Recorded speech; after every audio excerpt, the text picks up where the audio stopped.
I just have to mention the word wolf, and I have a lot of friends who are in ranching communities and farming communities, and you're going to get a reaction from them, immediate reaction, and still hear from people who have been upset for the last quarter century about reintroduction of wolves into this part of the country. We're at 751 and it's 40, and not even the native species.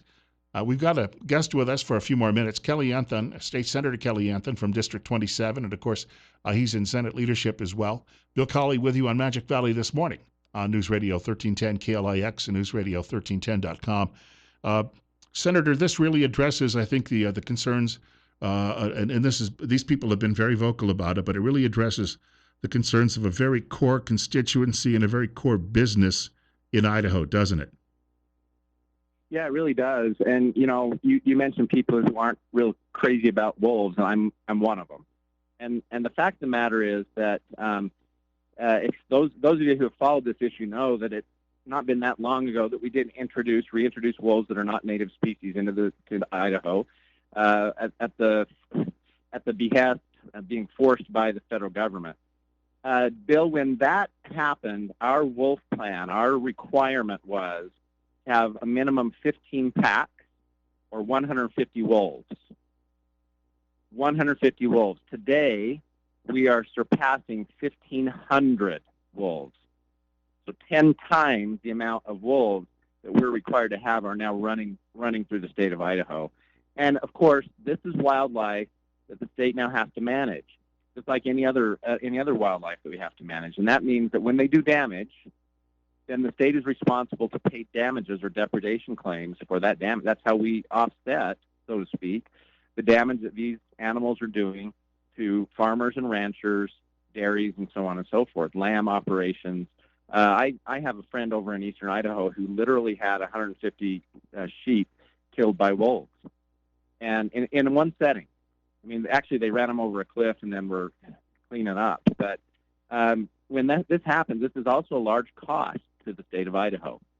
And so it also falls under a much larger discussion, Bill, which is the depredation efforts of the state of Idaho, which I'm hoping to have a study group on this summer. But yesterday, the Idaho Senate did address this issue with legislation that provides us an opportunity to get rid of about 90% of the wolves roaming through Idaho. Of course, that does not sit well with some of the more liberal folks in the state, those who are, for whatever reason, loving having these animals roam through the mountains. Well, I'll tell you what, first time I ever saw one outside a zoo. I mean, I used to see them at a zoo when I'd take my daughter when she was little. First time I ever saw a wolf in the wild was not too far outside of Sun Valley, and it was very, very close to some campsites. And I saw it crossing the road, and big animal. And I knew it wasn't a coyote just because of the size of the thing. And I'll tell you what, if people realized just sometimes how close they were, I think they might have a different attitude. Oh, I think so. And the other thing, for those of us who are sportsmen who care about, the narrative, of course, is that the only people who care are the liberal constituents who are environmentalists and so forth. But there are many of us who are sportsmen who care about keeping wildlife populations healthy, who want to make sure that we have healthy environment for animals throughout Idaho. Wolves are not a friend of that, because as you can imagine, when you get that many wolves roaming through the state, they're not just attacking sheep and domestic cattle.